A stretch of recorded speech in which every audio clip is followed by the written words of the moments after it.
aí pessoal, beleza?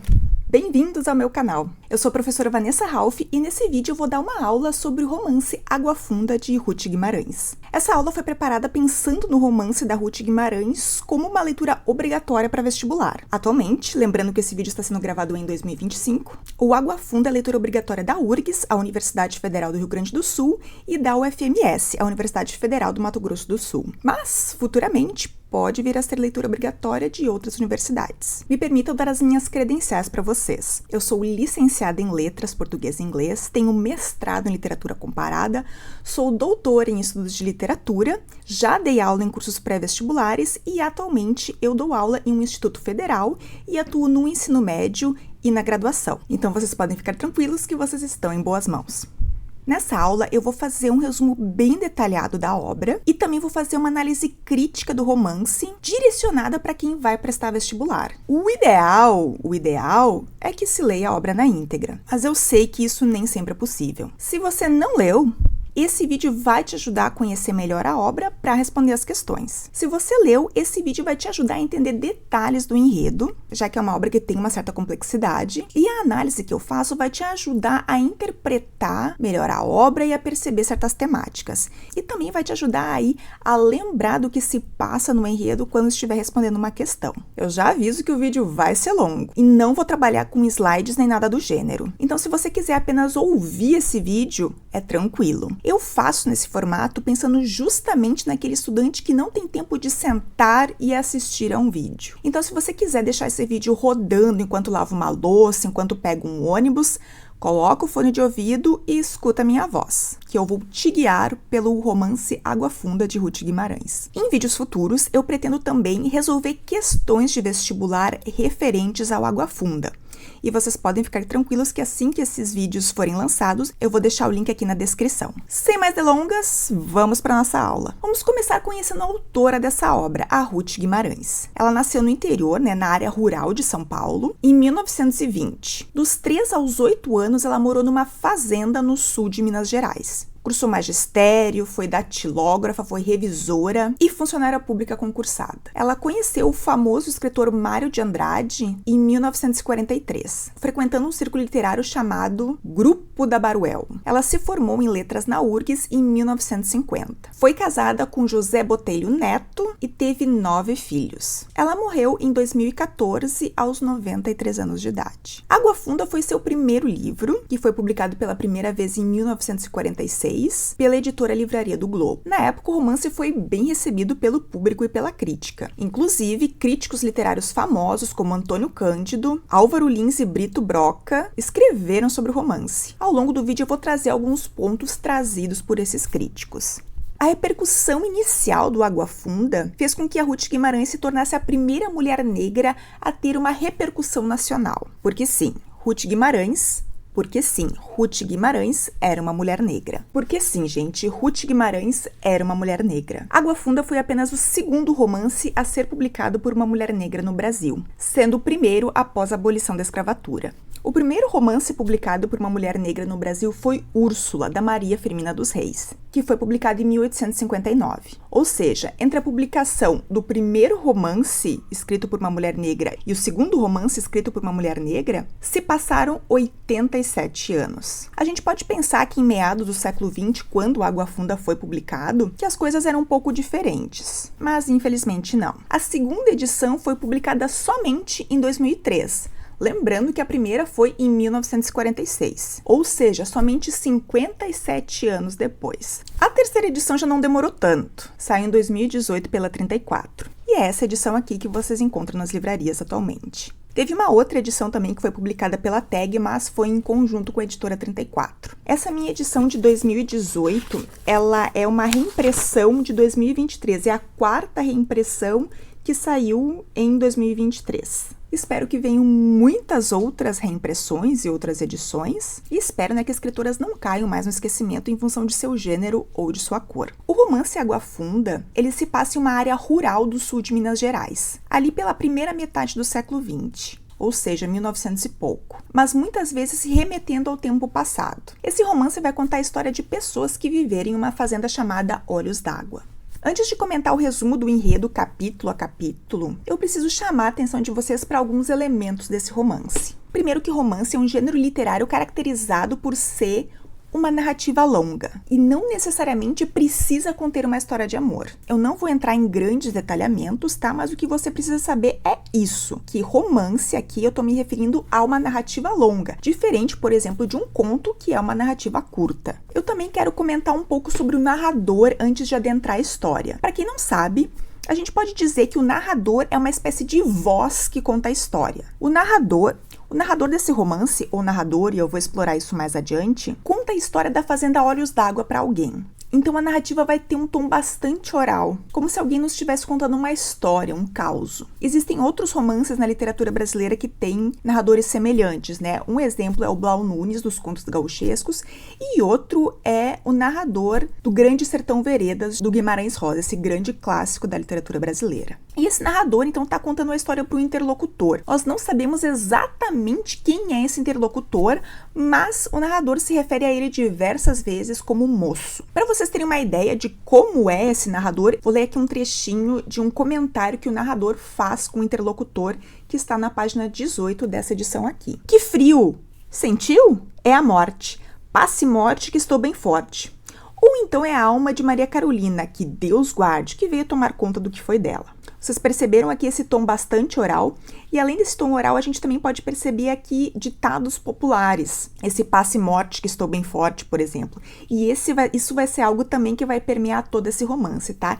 Essa linguagem bastante folclórica, por dizer assim, né? Com vários ditos populares. Eu vou trazer aqui para vocês a análise que o Antônio Cândido faz desse narrador, tá? Antônio Cândido, para quem não sabe, a gente pode chamar ele de talvez o maior crítico de literatura de todo o Brasil. Ele é falecido já há alguns anos, mas ele teve, assim, obras muito importantes para a crítica literária brasileira. E o que ele vai dizer sobre esse narrador? Segundo ele, né, o livro é narrado por alguém que não se identifica. Isso a gente já conseguiu concluir sozinho, né? A primeira coisa que ele diz é que o narrador dessa história não se identifica. E realmente, a gente nunca descobre exatamente quem é essa pessoa que está narrando essa história. E o Cândido diz ainda que esse narrador é onisciente. O que é um narrador onisciente? O narrador onisciente é aquele que sabe todos os detalhes da história, que sabe inclusive os pensamentos de outros personagens, que é muito diferente de um narrador em primeira pessoa, por exemplo, que vai ter somente a sua própria versão dos fatos. Além disso, o Cândido vai dizer que esse narrador onisciente, que sabe de tudo que se passa ali, ele vai ser um narrador que parece pertencer àquele mundo que ele está narrando. Ou seja, até pelo tom popular, da maneira que esse narrador nos fala, dá para ver que ele é alguém que realmente vivenciou tudo aquilo ali, que testemunhou aquilo ali, ou que ouviu isso de terceiros, mas convivendo com essas pessoas. Mas pro fim da aula eu vou fazer mais alguns comentários acerca desse narrador bastante peculiar. Esse romance, ele tem uma estrutura bastante singular. Geralmente um romance, ele gira em torno de alguns personagens centrais e de alguns personagens secundários. Mas esses personagens centrais se mantêm os mesmos ao longo da história. Por exemplo, o romance Dom Casmurro, o famoso romance de Machado de Assis, ele vai ser sobre o Escobar, a Capitu e o Bentinho que nos narra a história. Tem alguns personagens secundários, como por exemplo o Agregado, mas basicamente a história vai se desenvolver em torno desses três personagens, e eles se mantêm os mesmos ao longo de toda a história. No romance Água Funda é um pouco diferente. A primeira parte da narrativa vai focar na dona da fazenda, a Maria Carolina, também conhecida como Sinhá, e a gente já vai falar mais sobre ela daqui a pouco. E a segunda parte de Água Funda é mais focada em Joca e Curiango, né? Dois personagens também dessa história. O único personagem constante nessa história é a fazenda em si. Geralmente, lugares não são personagens, tá? Aqui é uma leitura que eu tô fazendo, que eu tenho impressão que a única coisa que é constante mesmo nessa história toda é a fazenda, né? A gente vai vendo as transformações dessa fazenda ao longo dos anos. Eu reitero aqui que essa é uma interpretação minha, tá? Que é uma leitura minha que eu fiz, isso eu não li em nenhum outro lugar. Fui eu que meio que analisei a história e parece, né, que esse lugar onde se desenvolve a história tem quase o peso de um personagem, né? Mas, na verdade, ele é o espaço onde a história se passa. Né? Espaço e personagem são coisas diferentes. Eu que tô fazendo essa leitura, assim, um pouco fora da caixa, digamos assim. Porém, como toda análise que a gente faz de literatura, a gente pode dizer o que a gente quiser, desde que a gente embase com o texto. E eu vou ler um trecho para vocês, onde o narrador, assim, nos conta algo e nos dá a impressão de que realmente essa fazenda pode ser um personagem, tá? Na página 119, o narrador vai nos dizer o seguinte: a gente nasce, cresce e morre. Não sai disso. Mas enquanto cresce, enquanto vive, quantas coisas acontecem? Esta fazenda teve uma vida, como vida de gente. Então, assim, o que eu disse tem embasamento no texto. Isso é uma coisa que eu acho importante, tá? A gente pode interpretar o que a gente quiser de um texto literário, desde que a gente sempre ache um embasamento textual para isso. Isso é muito importante quando a gente está resolvendo uma questão de vestibular, porque às vezes essas questões trazem trechos e perguntam sobre aquele trecho específico. E aí a questão vai fazer afirmativa sobre esse trecho. E aí, para você julgar se uma alternativa é verdadeira ou falsa, você tem que ver se o texto dá embasamento para aquela afirmativa. Isso é o básico do básico, tá? Então, assim, aqui eu fiz a afirmativa de que a fazenda é prática, não é só um espaço, é quase um personagem. Mas daí eu trouxe um elemento para mostrar o meu ponto de vista. Isso é construir um argumento, tá? Inclusive, isso é muito importante também na hora da redação, não só na prova de literatura.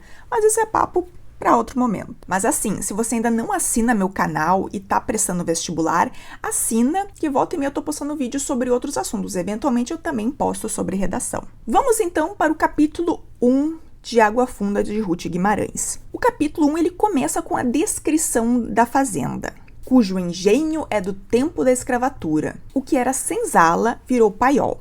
Para quem não sabe, senzala é o lugar onde as pessoas escravizadas ficavam. É onde elas dormiam, onde elas ficavam quando não estavam trabalhando. E paiol ele é um termo militar, tá? É o depósito de armas e de munição, basicamente. Mas nesse caso aqui, paiol se refere, né, a uma construção para guardar equipamentos agrícolas, às vezes para guardar sementes, para guardar colheita. Eu sei porque, assim, eu explico essas coisas porque muitas pessoas que se criaram em apartamento, o que a gente chama aqui no Rio Grande do Sul de guri ou guria de apartamento, essas pessoas elas não tiveram contato com o mundo rural. Eu tive, né? Eu tive uma avó que morava no interior e ela tinha um paiol. E era basicamente o lugar, né, que se guardava várias coisas, né? Balança para pesar carne, onde ficava milho, onde ficava a debulhadora de milho, várias coisas ficavam ali no paiol. Uma impressão também que a gente tem é que esse narrador, ele tá caminhando pela fazenda com esse interlocutor, com esse moço que ele chama, tá? Porque ele só se refere a esse interlocutor como moço.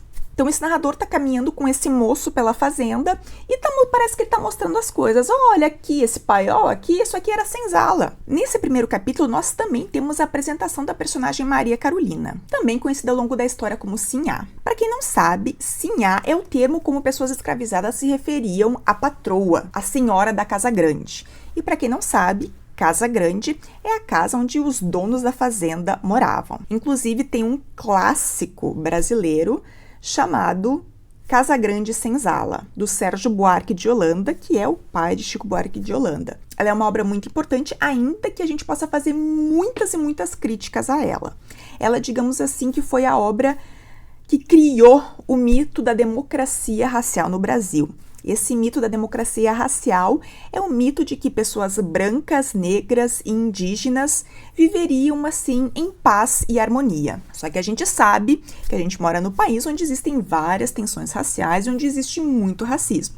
Mas isso também é assunto para outro momento. Se vocês querem que eu fale mais essas coisas por aqui, desse assunto sobre Sérgio Buarque de Holanda, sobre Casa Grande Senzala, sobre democracia racial, deixa aqui nos comentários que eu posso fazer um vídeo só sobre isso, tá? Bom, a Sinhá dessa história tem uma fama de má.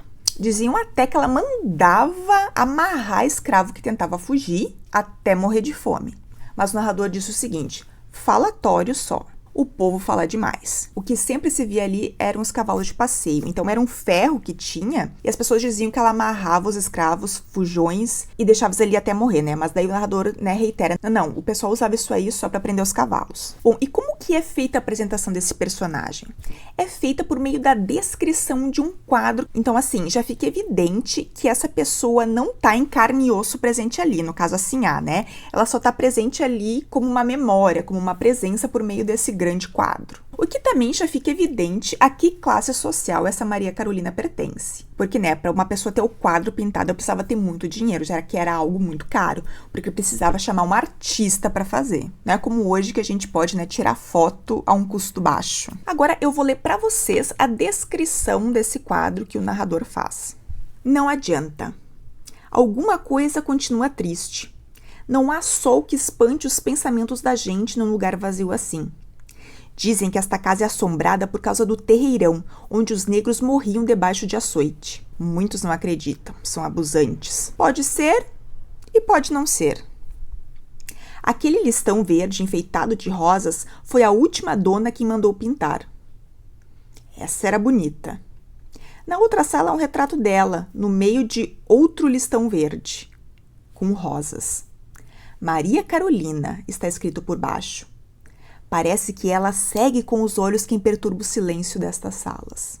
Aqui a gente pode ver um outro elemento que é certo esse ar assim meio mágico que tem de coisas místicas que meio que rondam essa fazenda. Porque assim, né, parece que aquele quadro segue as pessoas com os olhos. E depois, logo em seguida, ela fala na alma da Dona Carolina. Então assim, isso é algo, esse misticismo, essa crença no mágico vai permear toda a narrativa. E várias vezes eu vou chamar a atenção disso para vocês. Primeiro, porque é uma coisa que deixa o livro interessante.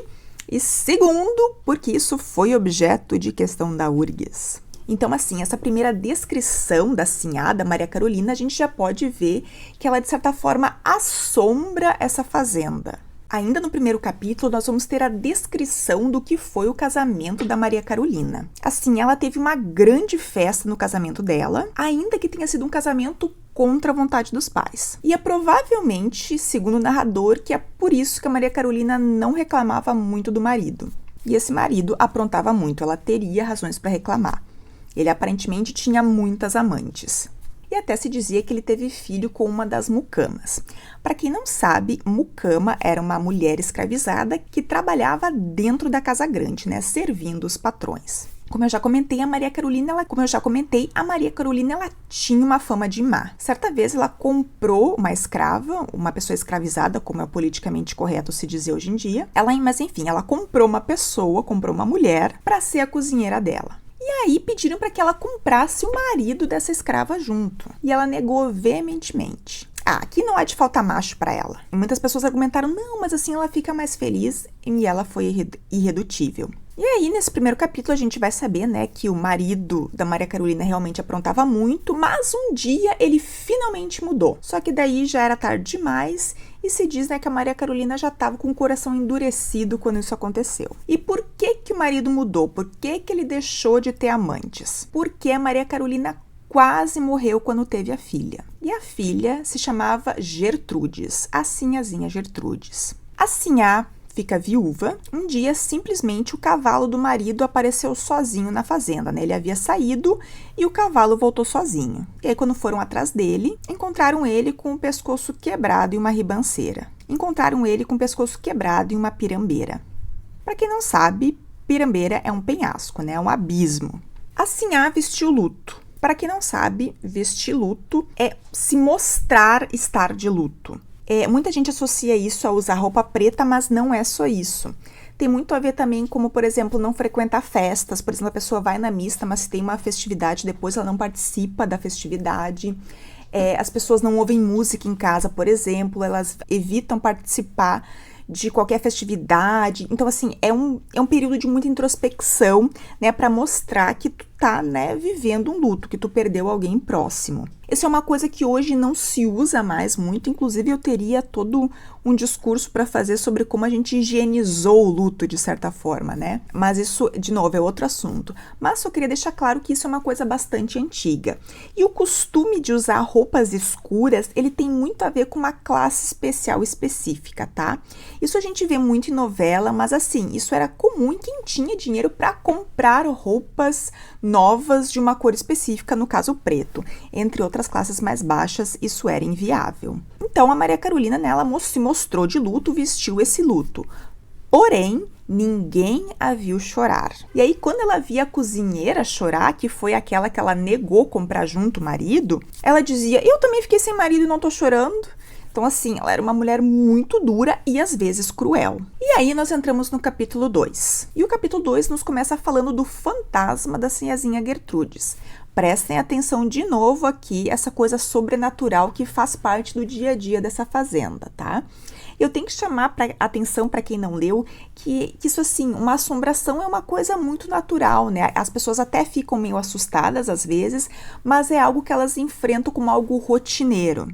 É algo comum, digamos assim, que faz parte da vida. E assim, e outra coisa, né, que é meio que um spoiler, porque a gente já sabe, então, né, que um dia essa sinhazinha Gertrudes morre. Só que assim, isso dá a entender que é porque realmente essa pessoa tá contando sobre várias gerações dessa fazenda, que um tempo muito grande se passou. Mas aí o narrador, então, vai começar a nos contar a história sobre quando a sinhazinha Gertrudes começou a namorar o filho do capataz da fazenda. E aí eu quero ler um trecho para vocês que está na página 27. O amor está de emboscada à beira destes caminhos. Está no cheiro do mato verde, pisando ou molhado de chuva. Está no itê das frutas. Está na quentura do sol e no verde dessas paragens. É que nem fojo de caçador, em carreiro de anta, ou então que nem armadilha de pegar passarinho cantador. Sinhazinha veio desprevenida e caiu no laço. E quem estaria cobertando esse romance seria um outro personagem que nos é apresentado nesse capítulo 2, que é o Inácio Bugre. Bugre é uma palavra bastante pejorativa, tá? Que se usava para se referir a pessoas indígenas. Então, basicamente, o Inácio, ele é um indígena que vive aí nessa região. Então, esse Inácio Bugre, e eu só vou usar o Bugre aqui porque é o nome dele, é apresentado o nome do personagem dessa maneira, senão eu não chamaria assim. Ele é um personagem que vive ali na fazenda Olhos d'Água. E esse Inácio Bugre, ele é muito apegado a Gertrudes. Ele faz de tudo por ela. Muitas pessoas ali da fazenda tinham até certo receio dessa proximidade com que o Inácio Bugre tinha com a sinhazinha. Mas assim a Carolina confiava nele. E nós temos uma descrição desse personagem na página 30. Tocava o canoão escavado num tronco só, rio acima. Em qualquer volta, saltava e se embrenhava no mato. É chamamento de sangue. Não vê que ele é bugre? Diziam. Cobra que for boba de morder esse homem, morre. Lembrem disso, tá? Cobra que for boba de morder esse homem, morre. Só falavam. Ninguém tinha peito para se meter com aquele homem cor de cuia, de pouco riso e de pouca fala. Rijo que nem sucuriju. Então tá aí a descrição do Inácio Bugre. Eu sempre vou fazer questão de ler vários trechos para vocês assim, terem uma noção de como é que é realmente o ritmo e o estilo da linguagem desse livro. Para quem não leu, é importante ter essa noção, e para quem leu, é importante chamar atenção para certas partes, tá? Destacar elementos que realmente são importantes de a gente prestar atenção. Esse segundo capítulo também vai nos apresentar o seu Jovino, que é o pai da Maria Carolina Assinhá, que desaprovava o casamento dela, inclusive. E mais adiante ele vai aparecer como fantasma. Alguém avistou o fantasma dele na estrada. Ou seja, né, a gente sabe que ele também eventualmente falece. E aí a gente consegue perceber pelas histórias que esse narrador vai contando que as pessoas desse lugar são muito supersticiosas.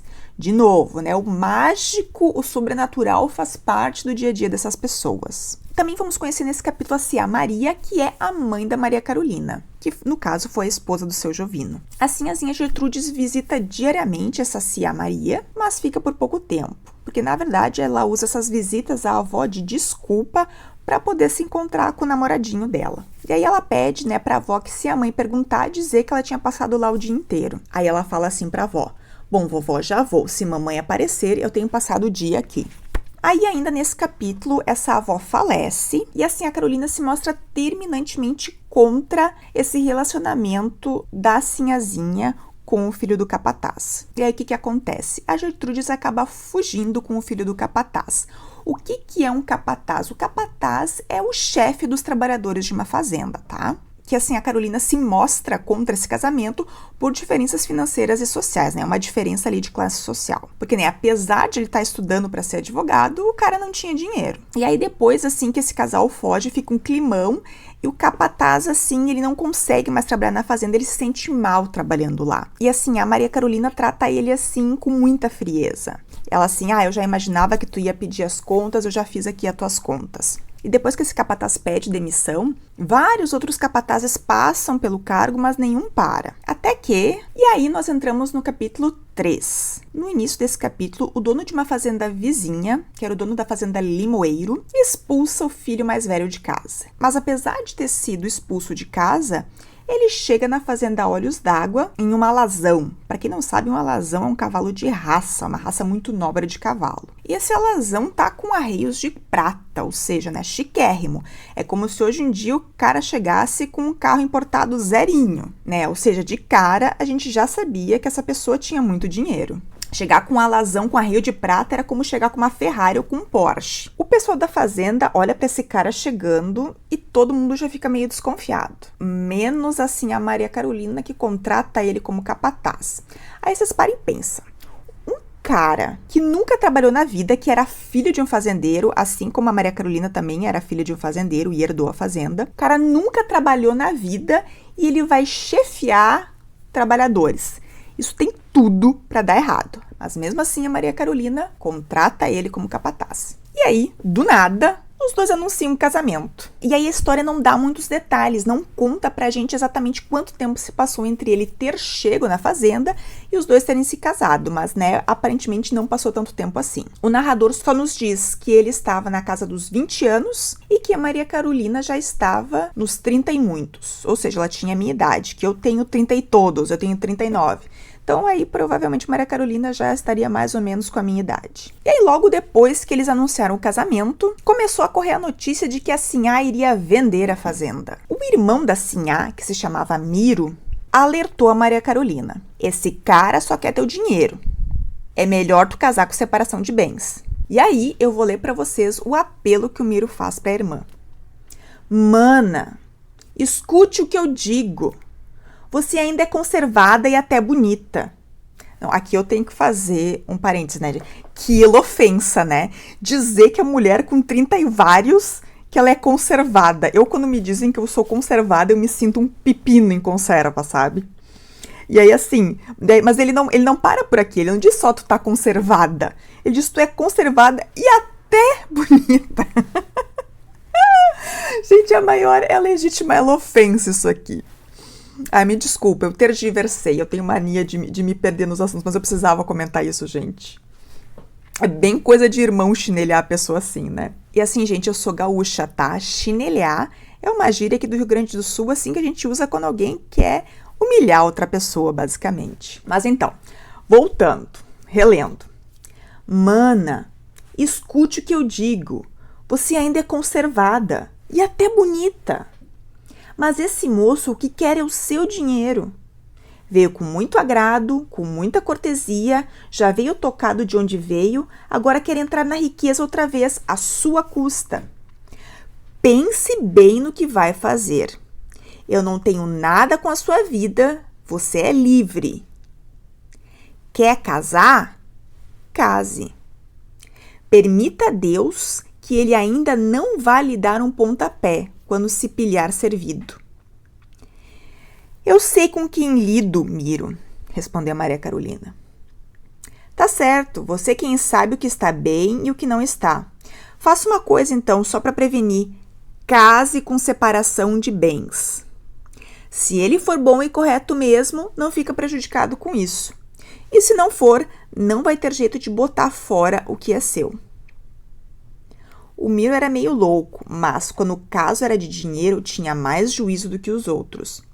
Ou seja, né, o Miro aqui tá dando um baita de um conselho para a irmã dele. E spoiler, ela não escuta. Aí nesse ponto da história, o narrador dá toda uma volta para falar da teimosia da Sinhá Carolina. E que ela seria teimosa assim porque o pai dela já era muito teimoso. Aí o narrador dá exemplo, né, de que uma vez o seu Jovino estava muito doente, com uma tosse muito feia e mesmo assim insistia em morar sozinho e sair no frio. Bom, long story short, né, encurtando a história, a Sinhá Carolina acabou casando de novo com esse cara e vendeu a fazenda. Aí vou ler um trecho para vocês aqui da página 51. Casou, vendeu a fazenda e foi embora. Não pisou mais aqui. Muita gente diz que ela voltou. Não foi ela. Sinhá Carolina, escute o que eu estou dizendo. Sinhá Carolina, essa não voltou a olhos d'água. Nunca mais. Mais adiante a gente vai entender por que o narrador está nos dizendo isso. O narrador vai nos contar que, na verdade, a Sinhá Carolina voltou, mas como outra pessoa. E assim, a Carolina, ela confiou demais nesse cara com quem ela casou, ela não ouviu o irmão e não casou com separação de bens. Segundo o narrador, ela fez isso porque ela estava com medo de ficar sozinha. Porque assim, ela era muito isolada, muito afastada de todas as pessoas ali. Aí quando o marido morreu, ela ficou, né, sem o parceiro. Aí a filha fugiu com o capataz, ela estava brigada com a filha, ela não conversava mais com a filha. E ela era muito orgulhosa, ela não ia voltar atrás. E aí ela foi ficando muito sozinha. Então, o que o narrador acha, e eu concordo com o narrador nesse ponto, é que ela estava com medo de ficar completamente sozinha, isolada naquela fazenda. Por isso que ela aceitou casar com esse cara sem separação de bens. E aí, esse capítulo 3, ele vai terminar com um trecho que explica um pouco o nome do romance. A gente passa nesta vida. A gente passa nesta vida como canoa em água funda. Passa. A água boile um pouco e depois não fica mais nada. E quando alguém mexe com um varejão no lodo e turva a correnteza, isso também não tem importância. Água vem, água vai, fica tudo no mesmo outra vez. Ou seja, né, aqui tá falando de, né, como uma canoa em uma água funda. A impressão que eu tenho que, assim, que as pessoas, esses personagens são uma canoa e a água funda, né, é a vida dessa fazenda, né? As pessoas passam, dá uma mexida na água, mas logo tudo continua tudo igual. E de certa forma foi assim com a Carolina, né? Ela passou por essa fazenda, né? Deu uma mexida, deixou a marca dela, mas essa marca logo foi esquecida. Vamos então para o capítulo 4. Quando a Sinhá vai embora, uma companhia assume a fazenda, né? Uma companhia compra a fazenda. Companhia, no caso, é uma empresa, né? É uma empresa que compra a fazenda e começa a administrar a fazenda. E aí, por ser uma empresa, eles tentam ver, né, o que dá mais lucro. Então, eles acabam fazendo vários experimentos. Eles plantam diversos tipos de cana para ver qual produz melhor naquela região. E o chefão dessa empresa, ele trata as pessoas de uma forma muito diferente. A primeira diferença é que ele chama os funcionários de amigos. E aqui me lembra muito essa cultura corporativa que a gente tem hoje de chamar, né, uma empresa, nós somos uma grande família e coisas assim. Vou ler um trechinho para vocês de como esse chefão tratava os trabalhadores da fazenda. Isso está na página 55. Meus amigos, veja, moço, o chefão, o dono, o manda-chuva de tudo chamando essa bugrada de amigos. Isso é o narrador falando, tá, gente? Meus amigos, estamos aqui para lutar lado a lado, ombro a ombro, como iguais. Eu sei que todos aqui são homens de bem. Então, assim, a gente pode ver, assim, esse chefe, né, tentando se aproximar ali daqueles trabalhadores. No fundo, a gente sabe que esse lance aí de que chefe e empregado é tudo igual não é bem assim, né, gente? Mas uma coisa, assim, que os trabalhadores realmente ficam surpreendidos é que o chefe dá a palavra para os trabalhadores. Ele pergunta se alguém quiser falar, ele permite que a pessoa fale. E isso está na página 56. Quem fez disto, isto que se vê, pode muito. Preciso de alguns conselhos para trabalhar. Quero que me ensinem a trabalhar como trabalharam para tornar ainda mais bonita a nossa fazenda. Que é que podemos fazer de melhoria para começar? Quem quiser falar, pode subir aqui.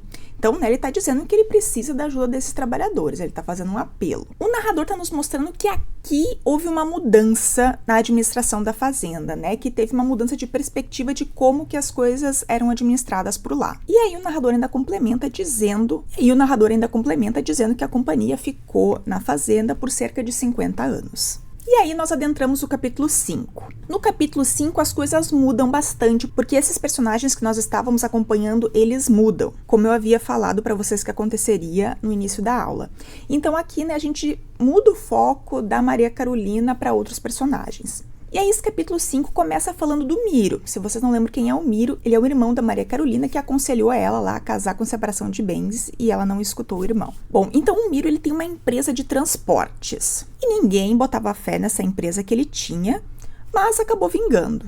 Aí depois que o capítulo comenta um pouco sobre essa empresa de transporte do Miro, o foco narrativo muda para Curiango. Curiango era a filha mais velha do filho do Miro com uma curiboca. Curiboca era uma pessoa de sangue branco e indígena. E o apelido dessa menina, Curiango, veio porque ela gostava muito de cantar. Curiango, se eu não me engano, é também o nome de um pássaro. E aí o narrador me diz que essa Curiango, ela tinha altivez da sua linhagem, que ela descendia aí dessa família que era aí dona de fazendas. E aí quem se apaixona pela Curiango é o Joca, um personagem também que nós vamos conhecer desse capítulo em diante. O O capítulo 6 vai detalhar como que o Joca se apaixona pela Curiango. Primeiro ele vê a Curiango numa festa, mas ele nega que ele esteja atraído por ela. E em outra festa, o Joca acaba dançando com a Curiango e ele acha que ela botou um mau olhado nele.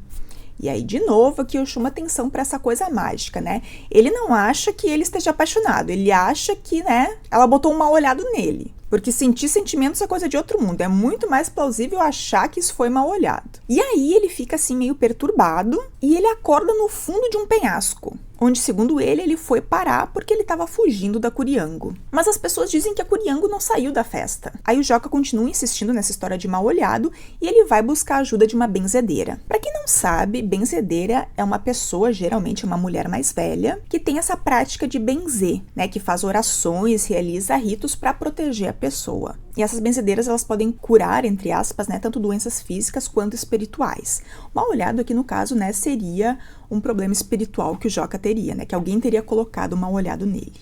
E aí o Joca, ele tenta dizer pra si mesmo que aquilo não foi um feitiço, até que ele vê a Curiango de novo, toma um susto e foge. Ou seja, né, toda vez que ele vê a Curiango, ele se espanta e sai correndo. Ele tenta convencer a si mesmo de que não liga mais pra ela. Ele tá, né, literalmente negando as aparências e disfarçando as evidências, como diz a música. Aí um dia, o Joca tava nessa aí de tentar dizer pra si mesmo que não tava apaixonado pela Curiango e sobe numa árvore pra comer jabuticaba. De repente, aparece uma moça chamada Mariana, que é uma jovem ali da região. Eles conversam enquanto a Mariana pede que o Joca jogue jabuticabas pra ela. Ele volta pra casa e no que ele volta pra casa, ele dá uma carona, né, na carroça que ele tem pra Choquinha. A Choquinha é uma velha que pede esmolas ali pela região. E guardem essa personagem, tá? Mais adiante a gente vai saber exatamente quem ela é. E aí, assim, ele fica contente por não estar mais pensando na Curiango, porque ele agora tá pensando na Mariana. Aí, de noite, ele não consegue dormir e quando ele dá por si, ele tá rondando a casa da Mariana à noite. E segundo o narrador, essa Mariana é a filha extraviada do Quinzote. Quinzote é um outro cara aí que habita essa fazenda, essa região. Passemos então para o capítulo 7. No capítulo 7, o Joca faz uma viagem com tropeiros. Tropeiros eram pessoas que ali, antes de existir trens, de existir caminhões, eles conduziam tropas de animais, principalmente mulas e cavalos, para transportar mercadorias entre as diferentes regiões do Brasil. Era o que hoje aqui no Brasil a gente enxerga como caminhoneiro, né? Quem faz esse papel hoje no Brasil são principalmente os caminhoneiros. Mas naquela época isso era feito por esses tropeiros no lombo de mulas e de cavalos. Então o Joca nele vai fazer uma viagem com esses tropeiros. E todos eles na viagem compram presentes para suas esposas. Só que o Joca ele não revela o que ele comprou.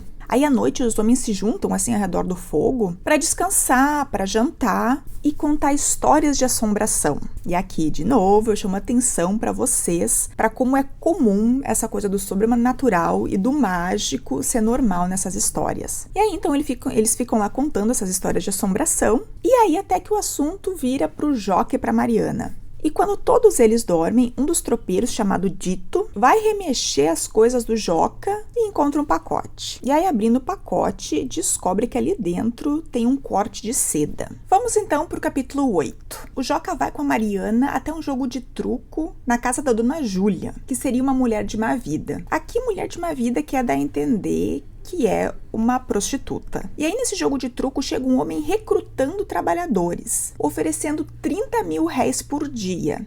E aparentemente esse era um valor muito maior do que se pagava na época, muito além daquilo que eles ganhavam ali na fazenda. E aí aqui eu quero ler um trechinho para vocês que está em meio à história. Diz assim: quando chove chuva forte, a água fica suja. Fica por pouco tempo, a água barrenta passa. O lodo volta ao fundo de onde veio, e mais um dia, menos dia, corre água limpa outra vez. Então aqui o narrador meio que dá uma pausa na história para fazer um comentário meio metafórico, né? Que às vezes a água dá uma agitada ali no fundo do rio, mas depois se acalma de novo. Meu amor,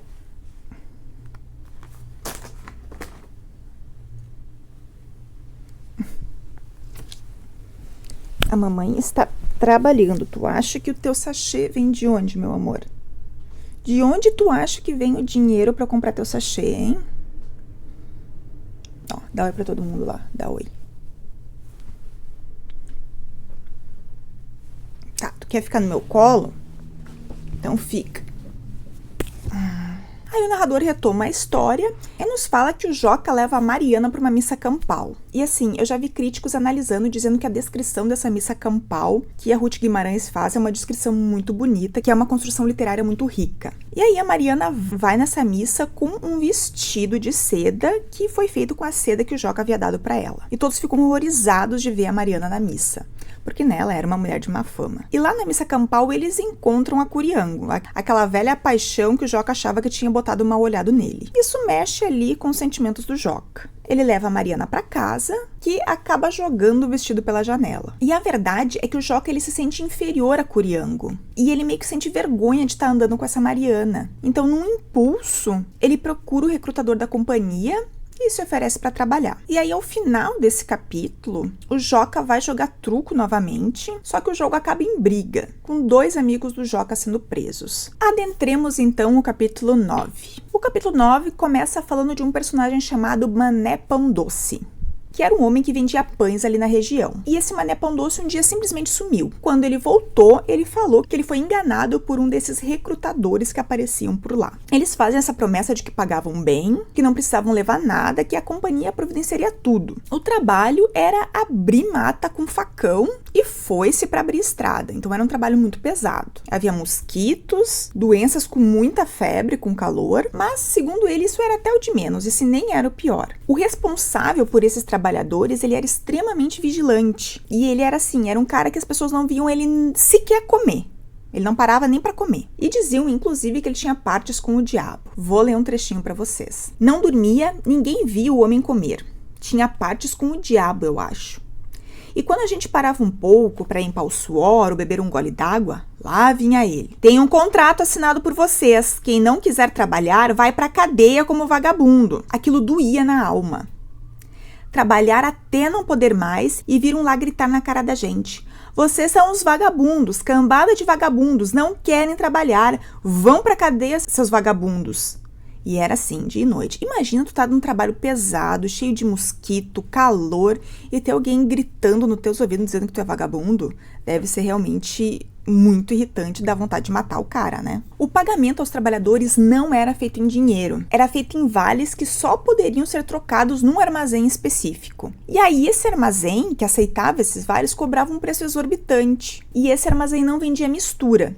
Mistura, para quem não sabe, é assim, geralmente a proteína de um prato, né? É a carne, o frango ou um ovo. É a isso que se refere mistura. Aqui no Rio Grande do Sul não se usa muito essa palavra, tá? Mas em outras partes do Brasil é bastante comum. Se referia a mistura, né? Feijão, arroz e mistura, né? Que seria ali a parte mais importante do prato, né? A proteína do prato. E assim, vocês devem estar se perguntando, né? Mas se era tão ruim assim, por que esse cara simplesmente não saía de lá? A resposta é a seguinte: ele não pedia simplesmente poder para sair porque ele contraía dívidas. É isso mesmo, a pessoa ia para trabalhar e contraía dívidas. A empresa cobrava tudo, desde o alojamento que eles dormiam, a esteira onde eles dormiam, ou seja, né, não tinham nem cama, e por todos os produtos que eles pegavam nesse armazém. Hoje em dia, o que esse personagem está descrevendo é considerado trabalho análogo à escravidão, tá? Quem submete trabalhadores a essas condições está cometendo um crime. E não pensem que isso não acontece mais, tá? Infelizmente, isso é muito comum em áreas rurais,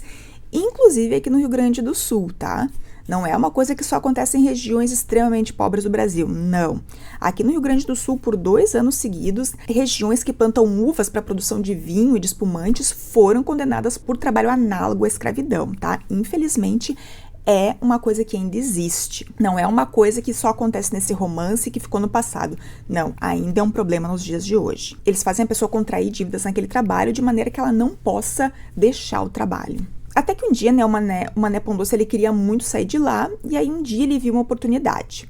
Deu uma briga, uma confusão, e os trabalhadores conseguiram amarrar os vigias e fugir. Alguns chegaram a cogitar matar o patrão com foiçadas, mas desistiram. No mato, cada um dos trabalhadores tomou seu rumo. Isso foi uma estratégia interessante, né? Porque se houvesse perseguição, se fossem atrás deles, nem todos seriam pegos, eles não teriam como seguir em todas as direções. Foi assim que o Mané Pão Doce conseguiu voltar para a região da fazenda Olhos d'Água. E ele deu o alarme ali, ele avisou todo mundo na região, contando o que realmente aconteceu, e avisou, né, que as promessas daquele recrutador eram tudo mentira. E aí, quando esse recrutador voltou à região, ele foi agredido com muita violência. Por ter sido agredido, ele rogou uma praga para todos ali daquela fazenda. Essa praga que ele roga tá na página 102 e eu vou ler para vocês. Maldita gente, maldita a hora em que pus os pés neste lugar excomungado. Malditos, que o meu sofrimento caia na cabeça desses desgraçados.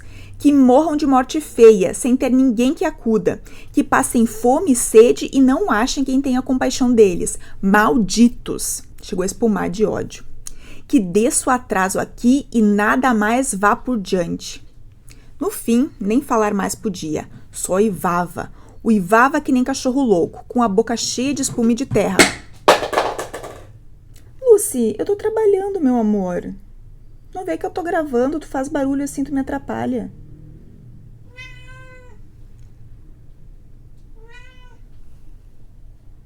Tá, tu quer atenção? Vem cá. Vem cá. Só porque eu mostrei aqui, que agora eu tenho que mostrar tu também. Olha, gente, como ela é linda. É ela que tá atrapalhando a nossa aula, né? Agora desce lá. Não atrapalha mais a aula da mãe. No fim, nem falar mais podia. Só uivava. Uivava que nem cachorro louco, com a boca cheia de espuma e de terra. Pensaram que tinha ficado louco. Levante, vá-se embora. Eu vou. Fiquem com a sua terra maldita, desgraçados. Ande, vá-se embora. Deram um empurrão nele. O homem caiu de uma vez, levantou cambaleando como um bêbado e tornou a cair. Gente amaldiçoada, amaldiçoados. Cadelada de Satanás. Os que tiveram dó, no começo, perderam a paciência. Começaram também a bater com as mãos duras de calo, ásperas, mãos que pareciam solas, nas costas lanhadas do homem.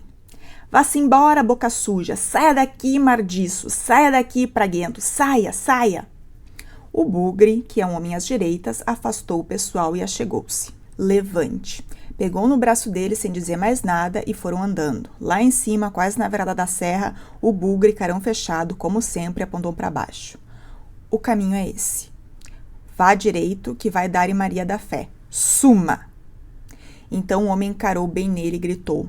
Tu has de ser o primeiro bugre do inferno. Mas o bugre não foi o primeiro. Aí aqui de novo, o narrador ele tá assim, né? Sendo, digamos assim, meio fatalista. Tá dizendo, tu vai ser o primeiro, né? Como se estivesse, né, ditando o destino dele. Não vai ser, mas várias coisas vão começar a dar errada nessa fazenda. E segundo o narrador, né, foi aí que tudo nessa fazenda começou a desandar.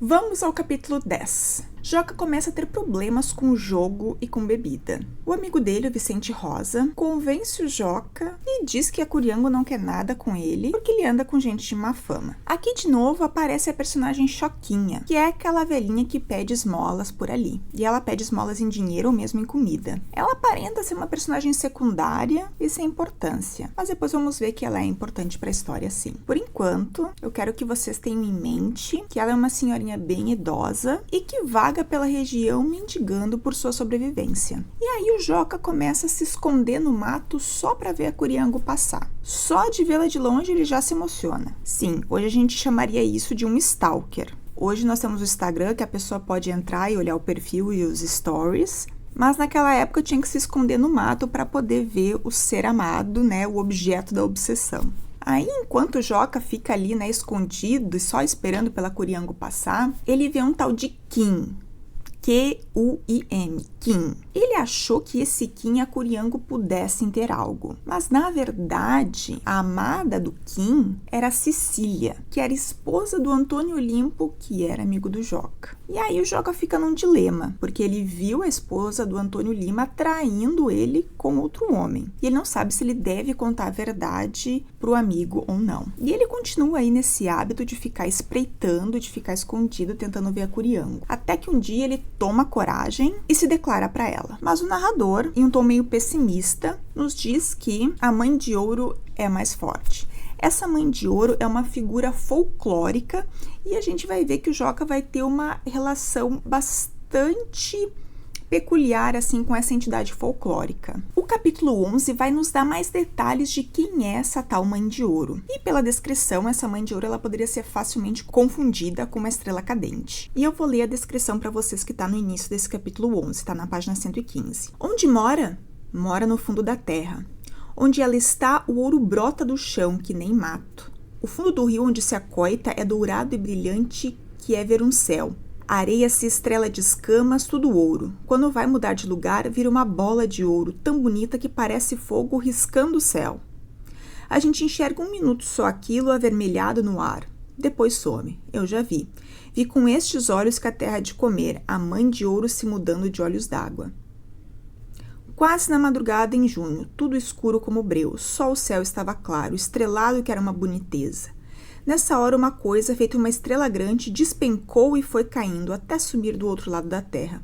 O João Rosa falou baixinho, meio com medo. A mãe de ouro. Louvado seja Deus, sempre vi na minha vida essa mãe de ouro tão falada. Aí o Joca entrou no meio da conversa. Mãe de ouro, espichou o beiço com pouco caso. Mãe de ouro. Mãe de bosta, com perdão da má palavra. Aquilo é uma estrela que mudou de lugar. Ela escuta, Joca. Que escute. Se não acredita, não abuse. Ele agravou a mãe de ouro porque era abusante como ele só, mas pagou. Ela escutou a praga e veio, porque se não fosse a praga, podia bem ser que ele escapasse.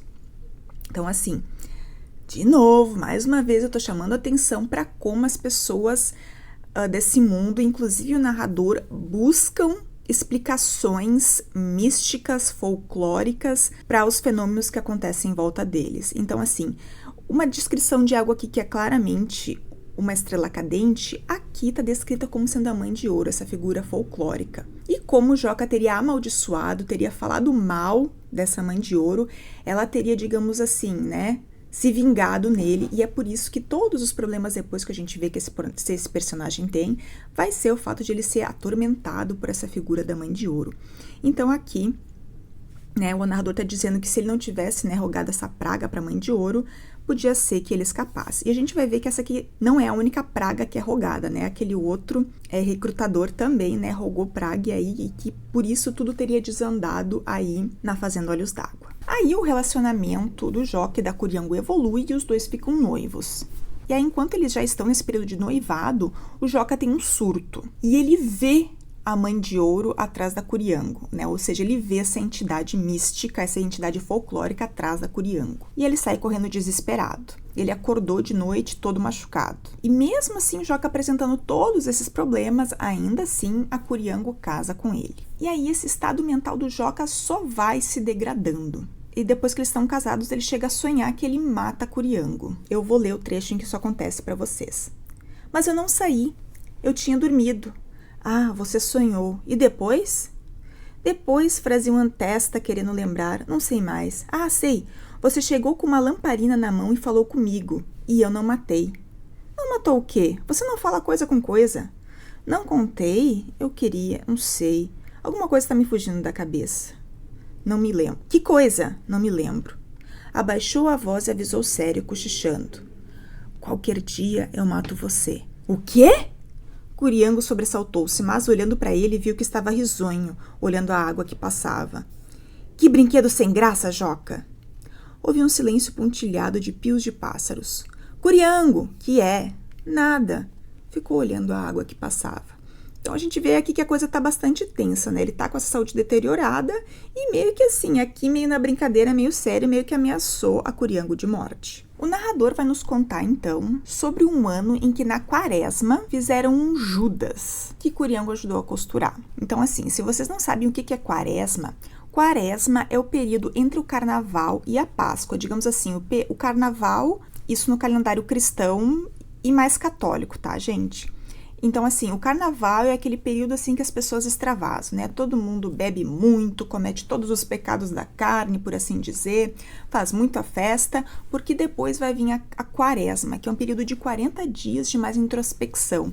Muitas pessoas que até hoje, assim, né, se consideram católicas, que são católicas, na quaresma elas geralmente se privam de alguma coisa, ou elas fazem jejum por algumas horas, ou elas, né, evitam uma coisa que elas gostam muito, como, por exemplo, algumas vezes algumas pessoas, né, não comem chocolate, ou então também é muito comum de as pessoas não comerem carne vermelha.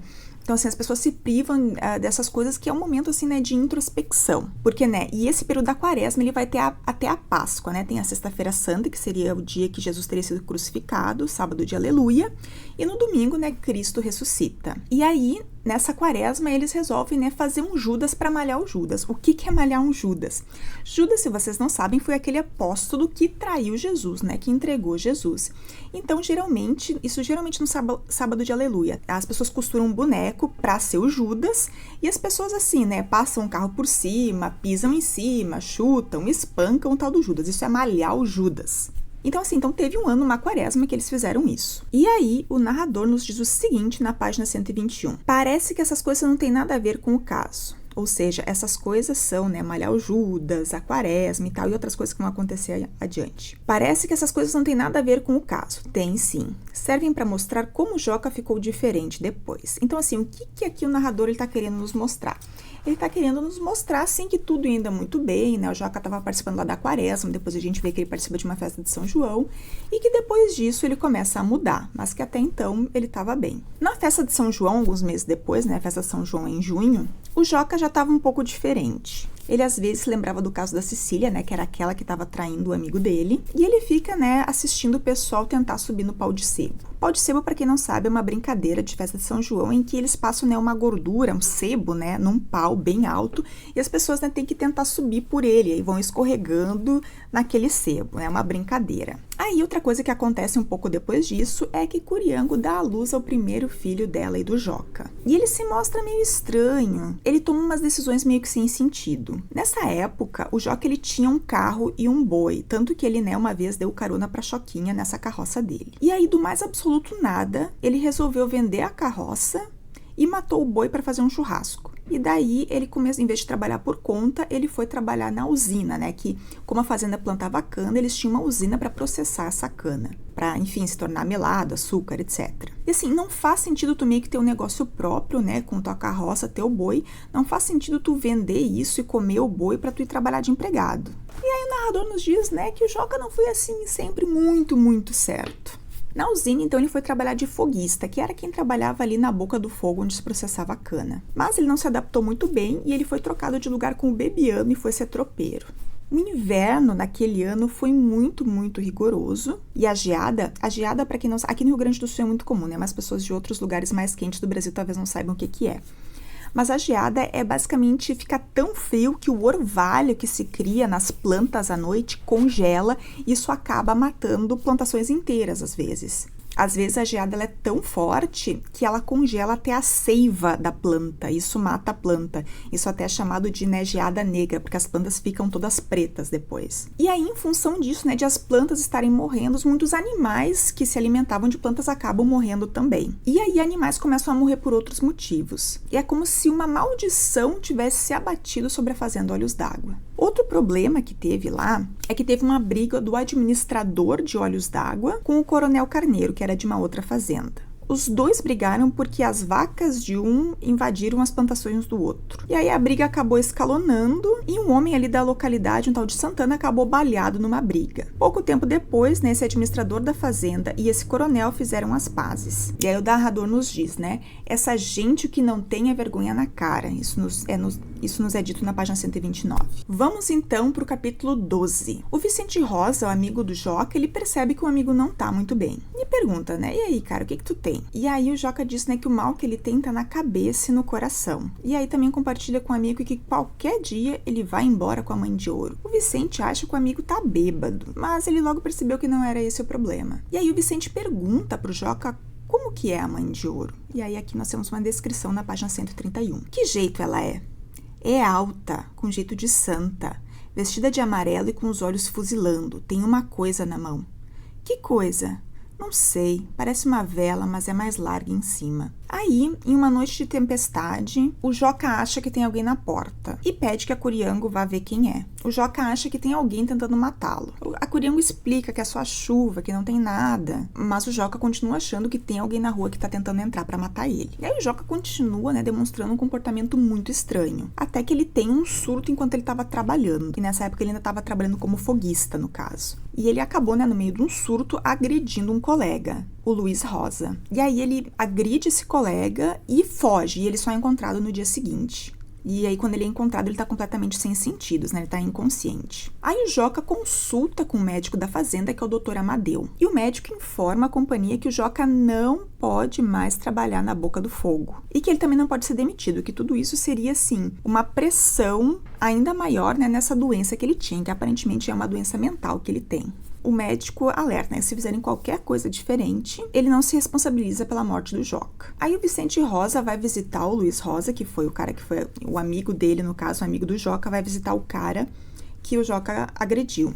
E esse Luiz Rosa estava se recuperando. E o Luiz relata que para ele é muito difícil ficar quieto, porque mais que ele saiba que o Joca não fez aquilo de propósito, ainda é muito difícil para ele, né, para a honra dele como homem, né, não revidar. E aí ele diz o seguinte: não, que é duro para um homem de vergonha apanhar e ficar quieto. E aí começa a ter várias fofocas, né? As pessoas começam a dizer que os dois já não se davam bem. E o Joca se defende dizendo que foi um acesso que ele teve. Aí o encarregado das máquinas, depois que ele tinha essa informação de que o Joca não podia mais trabalhar na boca do fogo, ele chamou o Bebiano e pediu para que ele pensasse, né, e trocasse de lugar com o Joca. Aí o Bebiano deixaria de ser tropeiro e iria para a boca do fogo, e o Joca viraria tropeiro. O Bebiano acabou aceitando a proposta, até para ajudar o amigo Joca, e porque achou também que isso agradaria o gerente. Mais uma vez, o narrador nos avisa que isso selou o destino do Bebiano, dizendo o seguinte: passou de tarde pelo escritório e assinou, sem saber, a sentença dele.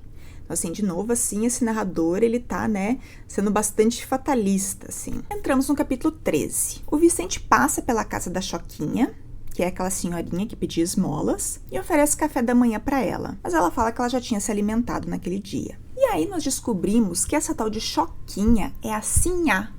Sim, é a Sinhá Maria Carolina, aquela que não escutou o irmão Miro e que casou sem separação de bens. Nesse trecho, o narrador tem de novo um tom bastante oral, como se estivesse falando com um interlocutor mesmo. Mas as perguntas que esse interlocutor faz não ficam explícitas no texto, mas a gente percebe que o narrador está respondendo perguntas do interlocutor. Eu vou ler um trecho para vocês perceberem assim como que se dá essa dinâmica do narrador responder perguntas desse suposto interlocutor. O que foi feito dele quem? Do moço do limoeiro? Limoeiro, no caso, foi o cara com quem a Maria Carolina se casou pela segunda vez. Dele nunca mais ninguém soube. Ninguém. Que não teve bom fim, não teve. Choro de gente enganada, gente de boa fé que caiu no logro, chama atraso. O que a água deu, a água leva. Aqui de novo, né, a metáfora da água. Não pode ser que não lhe tenha acontecido nada. O inferno é aqui mesmo, moço. Quem faz a Deus paga ao diabo. Quem rouba é roubado. Quem fica devendo sofre calote de outro. Ninguém faça que não pague. Essa é a lei. Aqui dá pra ver que o narrador acredita de uma lei divina, né? Que aqui se faz, aqui se paga. E quanto não chorou essa pobre antes de ser o trapo de gente que é? Choquinha é Sinhá? Não é. Sinhá era outra. Choquinha foi Sinhá. Então aqui o narrador tá chamando a atenção de assim, não, as pessoas dizem que essa aí é a Sinhá. Não, a Sinhá não. A Sinhá foi aquela que deixou a fazenda, que vendeu a fazenda. Essa aqui é uma outra mulher. Ou seja, né, ela mudou tanto que parece ser outra pessoa. Já viu como largata vira borboleta? Elas são a mesma coisa e ao mesmo tempo não são. Cada uma é uma. Sinhá andou o caminho de diante para trás. Foi a borboleta que virou lagarta. É por isso que eu digo, ela não veio mais a olhos d'água, nem em corpo, nem em espírito, nem em pensamento. O corpo não é o dela, é de uma pobre velha pedideira de esmola. Ela era bonitona, inteligente, orgulhosa. Quebrava, mas não vergava. A Choca já é vergada e não endireita mais.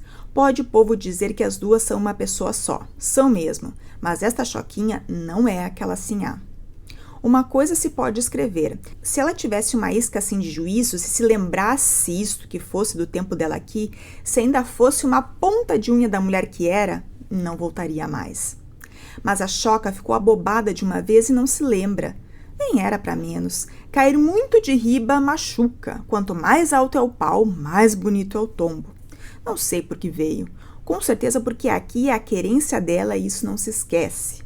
Mais cedo ou mais tarde, procura-se o caminho da querência antiga. Então, essa personagem que a gente viu lá no início da aula, que era a Sinhá, na primeira parte do livro, e que depois perdeu tudo para esse segundo marido, virou uma mulher que pede esmolas pela fazenda Olhos d'Água. Por fim, nesse capítulo ainda é contada a história do Biguá. O Biguá era um cachorro do Pedro Gomes que se perdeu em uma caçada. E aí, depois de dias, ele reapareceu todo machucado e reapareceu basicamente para morrer perto do dono na fazenda Olhos d'Água. E aí o narrador faz uma comparação, né, que assim como o Biguá conseguiu voltar para a fazenda para poder morrer no lugar dele, a Sinhá também tinha achado o rumo de casa. O capítulo 14 vai nos dar mais detalhes de como que a Sinhá foi abandonada pelo segundo marido, o tal do moço do limoeiro. Ele basicamente abandonou a Sinhá em uma estação de trem. Ele falou que ia comprar umas passagens e deixou ela sozinha. Ele pegou a mala que continha todo o dinheiro da venda da fazenda. Imagina, gente, uma fazenda desse porte, o cara tava levando dinheiro numa mala. E ele entrou num trem sem a Sinhá. Deixou ela para trás. Como era de se esperar, ela ficou desesperada. Inicialmente, ela foi acolhida por um funcionário lá da estação, que juntamente, com a esposa dele, acolheu a Sinhá na casa deles. Mas ela só chorava e não comia. Até que de tanto não comer, ela ficou doente e eles levaram a Sinhá para Santa Casa. Ela andou por Soledade, que aparentemente é uma cidade lá da região, onde ganhou o apelido de Nhá Baldeação, até que voltou e ficou pela fazenda Olhos d'Água, que já não lhe pertencia mais. Aí a Choquinha adoece e quando chamam o Dr. Amadeu para ver o que ela tem, ele diz que o que ela tem é velhice. E o narrador não sabe se ela já morreu ou não. O narrador nos diz o seguinte na página 154. Não sei se já morreu, moço, não sei. Mas, quando olhei no retrato de Sinhá Maria Carolina, ainda agorinha, aquele que está pintado na parede, no meio do listrão com rosas, o meu corpo inteiro se arrepiou. Foi aviso. Ou seja, enquanto esse narrador está conversando com esse interlocutor, ele não sabe se a Choquinha, ou a que era a Sinhá, morreu ou não.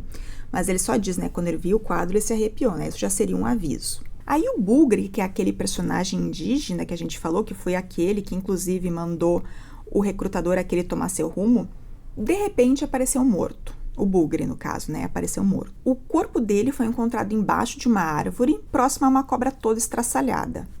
E lembra quando ele foi apresentado, que o narrador disse, aquele ali, se for mordido por cobra, a cobra morre também. E aqui, tá o cumprimento dessa, digamos assim, profecia do narrador. Ele provavelmente foi mordido pela cobra, e o narrador dá a entender, que essa mordida de cobra foi a causa da morte do Bugre, e em seguida ele matou a cobra. Ou seja, no caso ele foi picado pela cobra, matou a cobra e depois acabou morrendo também. Segundo uma superstição que tem nessa história, o melhor tratamento para uma mordida de cobra é arrancar e comer o coração da cobra. Infelizmente, parece que essa simpatia não funcionou pro Bugre, visto que ele morreu mesmo assim. Outro a morrer foi o Antônio Olimpo, aquele que era marido de Cecília e que era amigo do Joca. O narrador não nos diz exatamente quem, mas diz que um amigo do Antônio mandou ele abrir o olho com a esposa, já que sendo tropeiro, ficava muito tempo fora. Certo dia, o Antônio resolve voltar de surpresa para casa, muito antes do esperado, e questiona o filho pequeno se a mãe tinha recebido algum homem em casa. E ele diz que sim, só que havia sido apenas um homem que tinha passado por ali pedindo fogo, Fogo provavelmente para acender um cigarro. Mas mesmo assim o Antônio nem fez mais perguntas, ele simplesmente enterrou uma faca no pescoço da Cecília. E a Cecília obviamente morreu. O Olimpo então ele se apresenta na delegacia e simplesmente apareceu morto sob circunstâncias meio misteriosas, que obviamente geraram muita fofoca e falatório na região. Para o narrador que nos está contando a história, tudo isso foi consequência da praga rogada por aquele recrutador. Todos esses problemas. O problema da geada que matou a plantação, a morte dos animais, a morte do Bugre, a morte do Antônio Olimpo e da Cecília, tudo isso foi a praga, De novo, uma explicação mística para tudo isso. Mas aí, depois que tudo isso acontece, a praga parece que deu uma trégua para a fazenda Olhos d'Água. A plantação de cana tem uma produção nunca antes vista. Até que, um dia, a caldeira que processava a cana explodiu. E nessa explosão acabou matando o Bebiano, que é o cara que tinha trocado de lugar com o Joca, O Bebiano deixou de ser tropeiro e foi trabalhar na Boca do Fogo e o Joca largou a Boca do Fogo para ser tropeiro. O seu Juca Pereira, o chefe das máquinas, havia alertado que a caldeira não ia muito longe, que ela não aguentaria mais muita pressão. Mas o engenheiro foi lá e avaliou que a caldeira aguentaria sim até o fim do ano. E aí o engenheiro precisou sair fugido de lá, porque claramente a caldeira não aguentou e explodiu antes, porque as pessoas queriam dar um tiro nele. E aí o narrador nos diz: essa gente daqui é braba feito jequitaia. Para quem não sabia o que era jequitaia, assim como eu, aparentemente é uma planta bem picante, como se fosse uma pimenta. Então vamos para o capítulo 15, o último capítulo do livro. O Joca revela então para Curiango que voltou a ver a Mãe de Ouro. E a Curiango consegue ver assim um medo nos olhos do marido. A Curiango faz uma promessa para Santa Rita para que o Joca fique bem, para que ele não tenha mais medo e que ele não venha mais a Mãe de Ouro.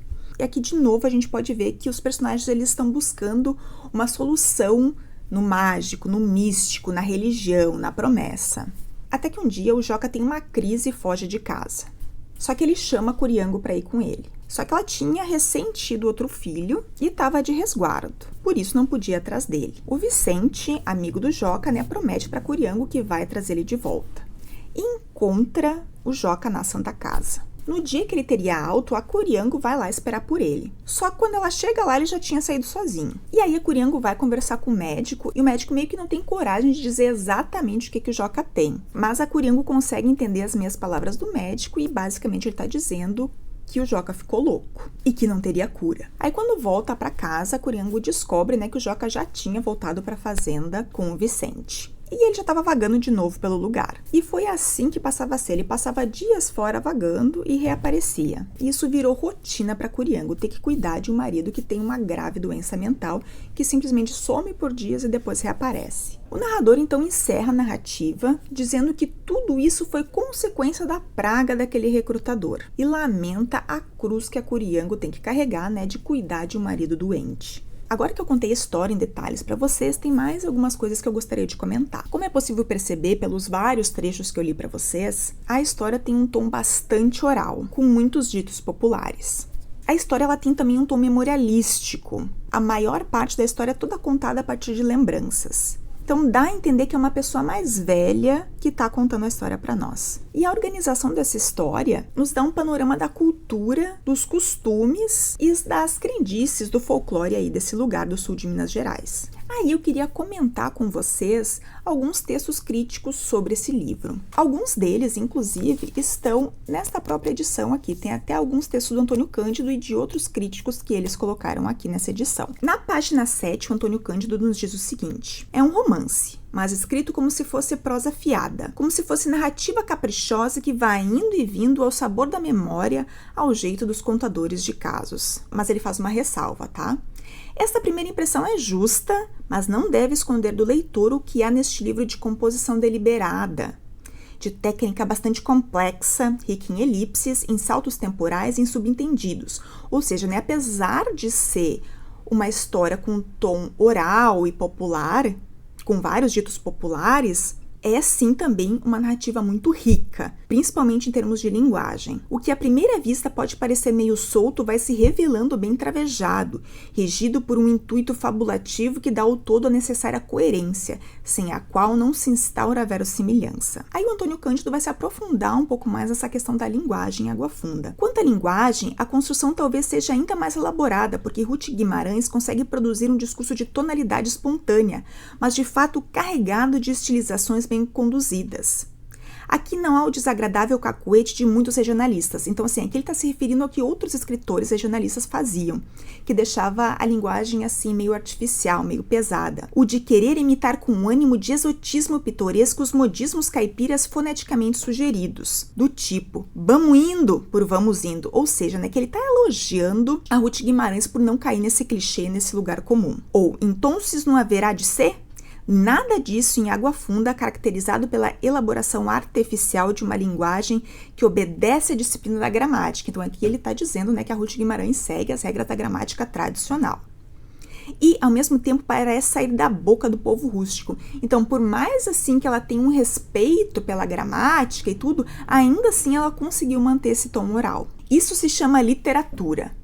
E consiste em inventar uma linguagem suspensa entre o popular e o erudito. Então, a Ruth Guimarães teria conseguido fazer esse equilíbrio entre o popular e o erudito, fazendo do livro uma obra que tem o timbre das realizações cheias de personalidade. O Antônio Cândido também vai descrever os personagens que ela constrói, sobretudo o par Joca e Curiango, que são uma espécie de afloramento do extrato mágico e lendário, que foi aquilo que eu chamei a atenção de vocês ao longo de toda a história. E aqui eu preciso introduzir para vocês o conceito de realismo mágico, ou real maravilhoso. Essa é uma definição para obras em que o mundo mítico e o sobrenatural fazem parte do cotidiano, provocando interpretações mágicas da realidade. E o mais importante é que essas manifestações mágicas não causam um estranhamento nos personagens. Elas simplesmente fazem parte da rotina.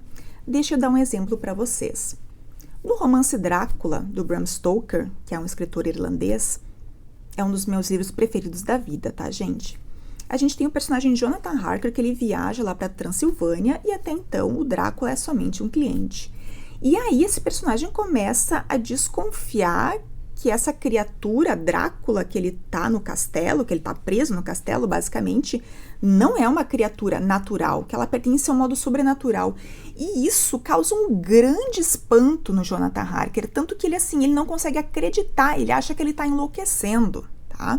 Então, assim, esse é um caso em que o sobrenatural causa um estranhamento no personagem. No realismo mágico, não. E a gente realmente pôde ver isso na história de Água Funda.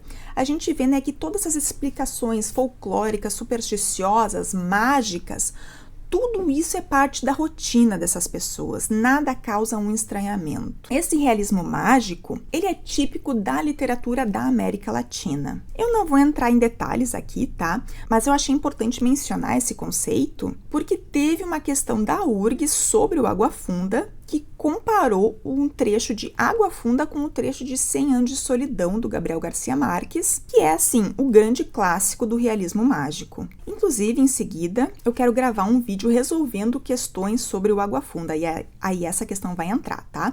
Assim que eu gravar esse vídeo, eu vou colocar o link dele na descrição desse vídeo aqui, tá? Então, assim, para fins de questões, Água Funda, sim, tem elementos do realismo mágico. Por exemplo, todos os problemas que existem nessa fazenda, tem uma explicação sobrenatural para esse narrador, que foi a praga rogada por aquele recrutador. O Joca, quando ele se apaixona, ele acha que ele está enfeitiçado, ele não acha que aquilo é simplesmente uma paixão. Quando o Joca começa a ter alucinações e graves problemas de saúde mental, ele acha que é a Mãe de Ouro que está atrás dele. E a solução que a Curiango vai buscar é uma solução também mágica, ela vai lá fazer uma promessa para uma santa. Então todo esse misticismo que faz parte da vida desses personagens, que dá sentido à vida desses personagens, pode sim ser caracterizado como realismo mágico. E o fato, né, de eles pertencerem àquele mundo justifica as discretas invasões do pensamento mágico, por assim dizer. A voz desse narrador permite que o fantástico explique o real, né? Ou seja, são explicações fantásticas para a vida real. E aí o Antônio Cândido vai nos dizer o seguinte: esta voz penetra todos os refolhos das pessoas e do mundo e, ao deixar suspensa a possibilidade do fantástico explicar o real, que foi o que eu comentei, né, assegura ao mesmo tempo a integridade deste. Ou seja, né, o mágico tá, digamos assim, garantindo a integridade desse mundo real. E nós podemos sentir assim a realidade viva de uma região, com a sua natureza, os seus costumes, os seus tipos humanos e também a magia insinuante dos mistérios que a mitologia popular exprime. Ainda segundo Antônio Cândido, agora na página 186, porque eles colocaram mais de um texto do Cândido nessa edição aqui, o Cândido vai nos dizer o seguinte: em Água Funda perpassa tema constante a fatalidade das pragas, das maldições e dos feitiços.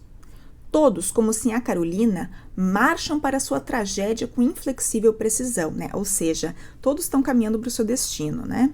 É a questão apenas de tempo para os homens morrerem de tiro, veneno de cobra, desastre, para as mulheres se perderem.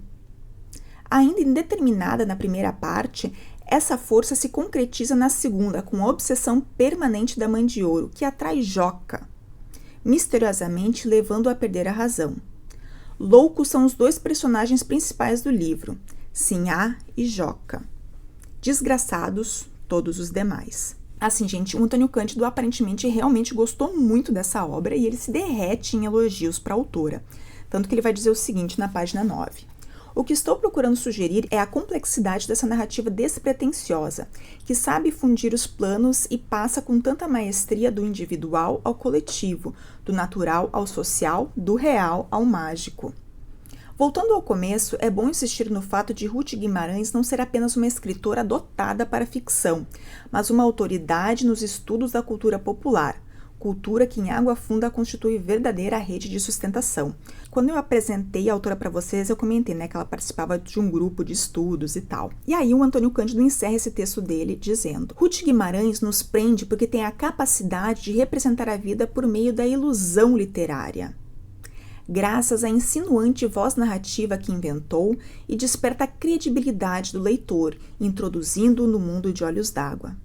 com a sua história de fazendeiros, empresários, trabalhadores ao longo das gerações, segundo o ritmo eterno de prosperidade e decadência, alegria e tristeza, guiados pela mão cega de um destino que regula o jogo de todos nós entre o bem e o mal. Mas não foi só o Antônio Cândido que na época gostou muito de Água Funda. Tem outros críticos da época e contemporâneos que também se apaixonaram por este livro. Um deles é o Brito Broca, que vai dizer o seguinte: uma dessas histórias com que a fantasia e a superstição do caipira explicam a decadência do trabalhador rural em zonas atingidas pelas reviravoltas econômicas. Então aqui a gente pode ver que toda essa superstição, ela está tentando explicar, né, todas essas mudanças pelas quais esses trabalhadores passam, né? Eles tinham uma administração tradicional, depois passou a ser a companhia e assim vai. Depois tem um outro crítico que também é citado nessa edição aqui, que é o Álvaro Lins. E o Álvaro Lins vai nos dizer o seguinte: em Água Funda, podemos dizer que é um realismo poético. Ela sentiu a realidade de uma região para exprimi-la sem outra intenção que não fosse a verdade artística. E esta é a sua principal qualidade, o espírito poético de criação literária. Então aí, mais um elogiando muito a Ruth Guimarães. Aí eu quis trazer um crítico mais contemporâneo para não ficar só nos críticos que falaram algo sobre o livro quando ele foi publicado lá em 1946, tá? Eu vou citar um crítico chamado Adélcio de Souza Cruz e ele publicou esse artigo nessa antologia aqui, tá? É uma antologia de 4 volumes, esse aqui é o primeiro, que é uma antologia de literatura afro-brasileira, tá? Se chama Literatura e Afrodescendência no Brasil, Antologia Crítica, que foi organizada pelo Eduardo de Assis Duarte e publicada pela editora da UFMG. Esse, eu não sei como que tá agora, tá, gente? Mas assim, eu lembro que esse livro aqui, ele tava esgotado e eu comprei ele quando eu tava fazendo meu doutorado. Eu lembro que eu paguei R$600 pelos 4 volumes, eu não sei como tá agora. E bom, e o crítico Adélcio de Souza Cruz nos falou o seguinte: a voz narrativa por ela escolhida é feminina e negra e afrodescendente. Eu quis trazer esse trecho aqui porque eu, quando comecei a ler, eu tive a impressão de que era uma narradora mulher e mais velha que nos estava contando a história. Tanto que, né, a gente viu ali na análise que o Cândido fez que provavelmente é uma pessoa mais velha, porque tem esse tom memorialístico, né? Como se estivesse relembrando lembranças, contando causos para esse interlocutor, que a gente também não sabe quem é, a gente só sabe que é tratado por moço. E também para tratar alguém por moço, provavelmente, né, é uma pessoa mais velha. E eu tive essa impressão que era uma mulher contando tudo isso, mas eu não sabia explicar exatamente por quê. E o Adélcio trouxe isso, tá? O índice que nos fornece a base para tal afirmativa é a permanência do olhar da narradora sobre os acontecimentos que vão transformando a vida da Sinhá, bem como daqueles que viviam sob a influência e, portanto, orbitavam ao seu redor. A modernidade chega, entretanto permanece a Sinhá, mesmo que apenas uma mera sombra e os rastros resíduos dos ex-escravos e agregados. A voz que percorre as paredes da casa grande e recria o retrato da Sinhá pode ser aquela pertencente a uma das escravas, ou ainda a alguma descendente destas, muito próximas da casa grande. Pode-se pensar também nas mucamas, escravas escolhidas a dedo exclusivamente para o serviço doméstico. Ou seja, o que ele está querendo dizer aqui é que só teria esse olhar sobre as transformações que a Sinhá teve alguém que tivesse trabalhado muito próximo da Sinhá. E isso só poderia ter sido, né, uma pessoa que foi escravizada ou que foi descendente de pessoas escravizadas e que trabalhava dentro da casa grande, porque só assim ela teria essas informações. E eu acho isso muito, muito, muito plausível, tá? Então, assim, o narrador, para nós, é apenas um narrador. Mas aqui eu quis trazer para vocês essa outra visão, uma visão mais contemporânea desse narrador, tá? Que a gente acha, eu e o Adélcio achamos que é uma narradora.